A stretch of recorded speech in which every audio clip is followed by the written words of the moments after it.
Hello, everyone. Are you there? Hi. Welcome to tonight's discussion. This is on time management, top tips I wanted to share with you guys. I started one last night, so this is a second video, and I've got a few more coming later this week and going into early next week. There are four that I want to discuss. I'll be talking about 3 or 4 every night. The first is make plans every day. The second is apply the 80-20 rule. You may have heard of that. The third, consider the consequences of your decisions. And the fourth is practice creative procrastination, my favorite topic.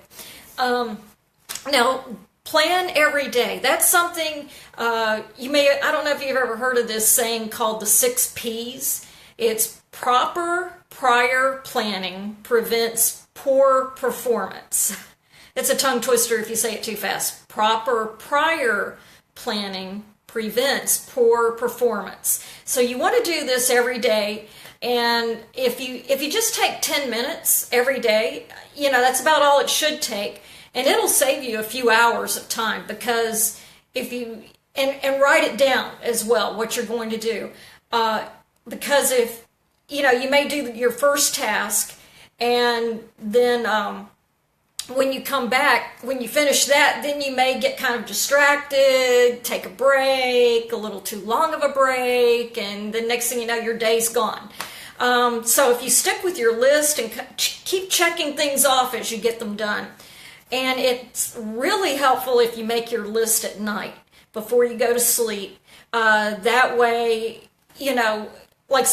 like say today you have a list and maybe you have 2 things left. Add those 2 things to your list for tomorrow, and then add on the rest of the items that you need to take care of tomorrow. And that can help, because maybe while you sleep you kind of were thinking about it before you went to sleep, so it might help you when you wake up. You may have some good ideas on how to make it go faster. And another thing, I think it would help you get to sleep too, because you may have all these things in your mind before you go to sleep of what all you've got to get done tomorrow, and just the act of writing it out, I'm going to do this, and this, it just kind of helps free you from it. So, who knows, it may even help you get a little sound sleep at night.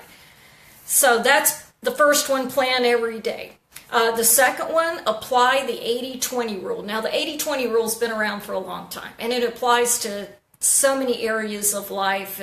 People in sales organizations may say, oh, you get 80% of your sales from 20% of your customers. Or, and in this case, you may get 80% of your results from your task based on 20% of your task. So those are the things you want to do first, or those 20% items, because that's going to give you 80% of what you need to get done.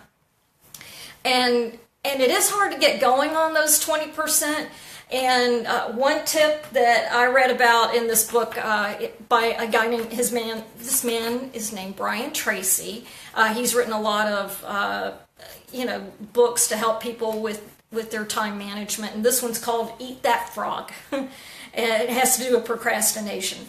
And he's saying that if you're having trouble getting started, sofa's comfortable, but just start to think about the first thing you need to do to get started, the very beginning, and think about the end and the end result, and what maybe you need to do a task around your house, and what it's going to look like when you get done, and picture putting your tools away and it's all looking great, and you can admire it, and that kind of helps you get going, get you motivated, and overcome that procrastination. So that was applying the 80-20 rule. The third thing tonight is called consider the consequence.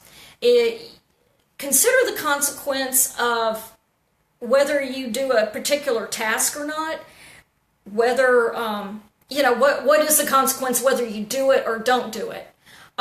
If you don't do it and there's a high risk with that, then you want to keep that on. But if there's little to no consequence, you can either remove it altogether or put it on the back burner. And it helps to think long term too, like not just tomorrow or next month, but also 5 years, 10 years, 15 years down the road. And what's the most valuable use of your time right now in consideration of 5, 10 years down the road? And a good example might be, say, doing a project around your home. Something that might add value to your home versus, 5, 10 years from now, versus dusting or something. Dusting's not my favorite thing, and so I tend to let my dusting go. If you ever came to my house, you might notice. But I figure it's always there, But no, I do take care of it after a point when it gets really bad. Anyway, another thing, don't mean to keep harping on tasks, but I kind of also, you can throw in, don't forget people too. People, having that quality time with, I agree with you, Joel. Quality time with people too, think of the 5, 10, 15 years down the road. So, I'm just kind of throwing that in there.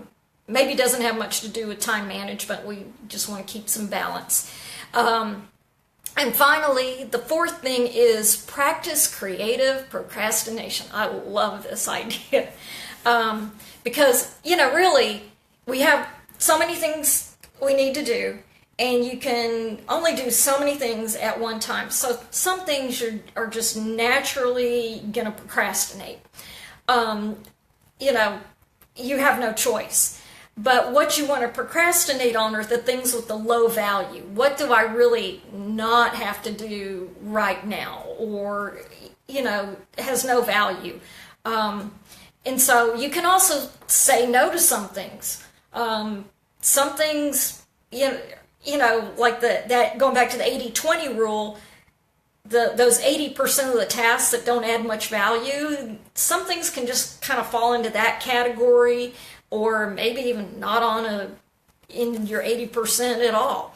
But the point is that sometimes we just unconsciously procrastinate, we get distracted and do other things. But what we want to do is deliberately procrastinate. I'm deliberately procrastinating.